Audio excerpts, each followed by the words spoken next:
Las dos primeras líneas son las entradas y la última línea es la salida.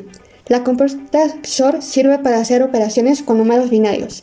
En esta tabla de la verdad podemos observar que la compuerta XOR funciona mandando una señal cuando únicamente las entradas son 0,1 o 1,0.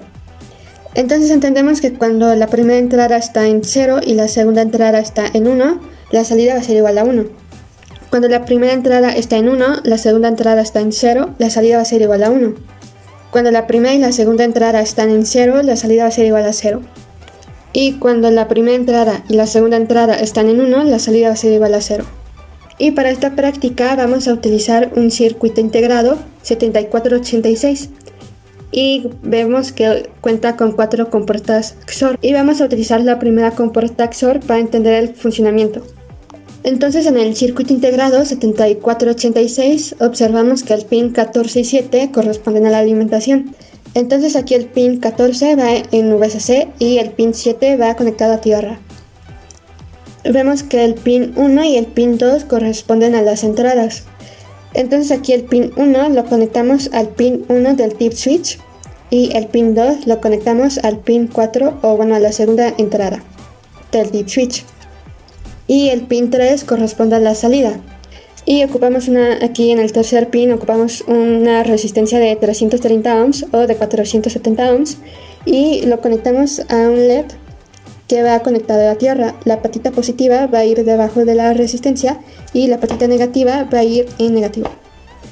Y el tip switch lo tenemos que conectar a VCC y que también las dos entradas van conectadas a dos resistencias de 470 ohms y van conectadas a tierra, o sea negativo. Y para saber cuándo la entrada es 1 o es 0 vamos a utilizar dos LEDs y la patita positiva va a ir debajo del tip switch y la patita negativa va a ir de tal forma que quede conectado a la resistencia que va conectado a tierra. Y para que funcione el circuito lo vamos a conectar a una fuente de 5 volts. Entonces cuando la primera y la segunda entrada están en 0, la salida va a ser igual a 0.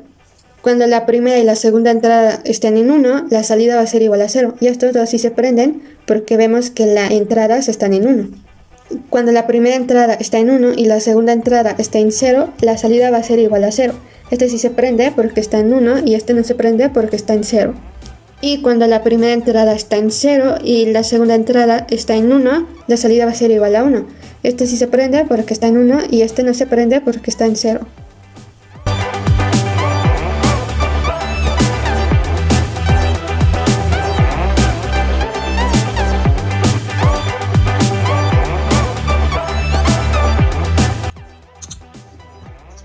Cuando la entrada 1 y la entrada 2 están en 0, la salida va a ser igual a 0. Cuando la entrada 1 está en 0 y la entrada 2 está en 1, la salida va a ser igual a 1. Cuando la entrada 1 está en 1, la entrada 2 está en 0, la salida va a ser igual a 1. Y cuando la entrada 1 y 2 están en 1, la salida va a ser igual a 0. Cuando la entrada 1 y 2 es 0, la salida es 0. Cuando la entrada 1 es 0 y la entrada 2 es 1, la salida es 1. Cuando la entrada 1 es 1 y la entrada 2 es 0, la salida va a ser igual a 1. Y cuando la entrada 1 y 2 están en 1, la salida va a ser igual a 0.